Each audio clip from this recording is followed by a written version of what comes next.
Hello दोस्तों। आज हम एक ऐसे हॉरर स्टोरी के बारे में बताने वाले हैं जो ना किसी भूत से रिलेटेड है, ना किसी इंसान से।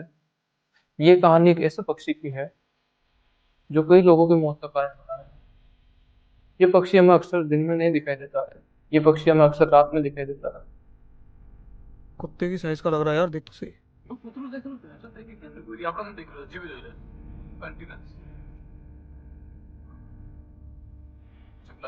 कुत्ता देख, कुत्ते से बड़ा दिख रहा है। और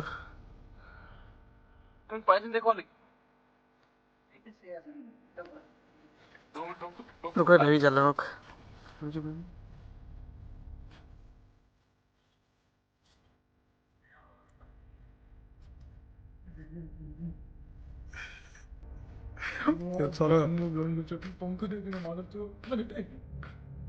साला बहुत बड़ा है यार।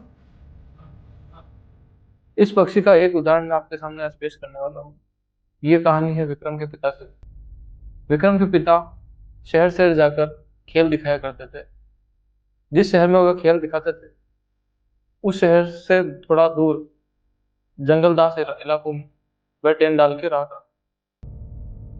एक दिन विक्रम के पिता अपने सभी साथियों को बुलाकर कहते हैं, क्या शिकार पर चलते हैं? वे अपने सभी साथियों को शिकार पर जाने के लिए मना लेते हैं और वे शिकार पे चल देते हैं। शिकार करते करते उनकी जाल में एक बड़ा सा उल्लू फंस जाता है।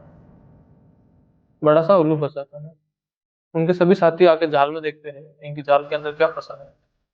जाल के अंदर सब देखते हैं तो एक बड़ा सा उल्लू फंसा हुआ था। विक्रम के पिता देखते हैं उस जाल को खोलने की कोशिश करते हैं।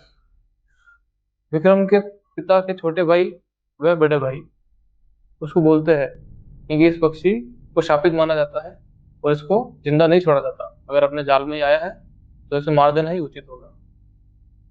सभी ने इस बात पे हाँ करी, लेकिन विक्रम के पिता ने ये चीज से मना कर दिया क्योंकि इस पक्षी को मारने से कोई फायदा नहीं है। विक्रम के पिता ने उस पक्षी को आजाद कर दिया, लेकिन आजाद करने के बावजूद भी वो पक्षी वहां से उड़ा नहीं। विक्रम के पिता ने उसे पत्थर मारकर उड़ाने की कोशिश की। वह पक्षी फिर थोड़ा सा उड़ा। जैसे ही उस पक्षी को आजाद किया सब अपने अपने घर गए। उस दिन के बाद से ही विक्रम के पिता के घर के अंदर ना कुछ अच्छा चल रहा था, कुछ भी। सब पूरा घर में कलेश हो रहा था उस दिन के बाद से ही। और गांव वालों ने जो उनके साथी थे इस चीज के बारे में उनको बताया भी, क्योंकि हम यहाँ शिकार पे गए थे और हमारे साथ ये चीज दुर्घटना घटी है। उनके जो बड़े थे बुजुर्ग थे उन्होंने भी ये राय दी कि इस पक्षी को जिंदा नहीं छोड़ना चाहिए, शायद इस कारण से कुछ हो रहा हो।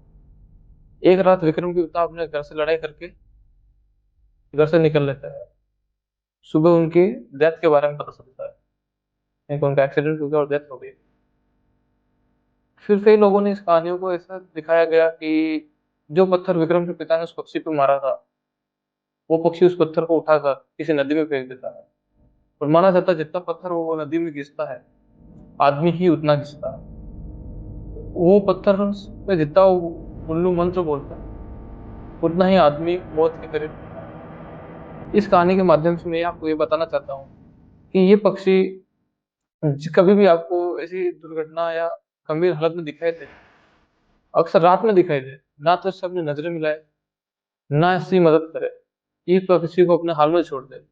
इस पक्षी पर दया करना उचित नहीं माना जाता है। आशा करता हूँ आपको ये स्टोरी अच्छी लगी होगी।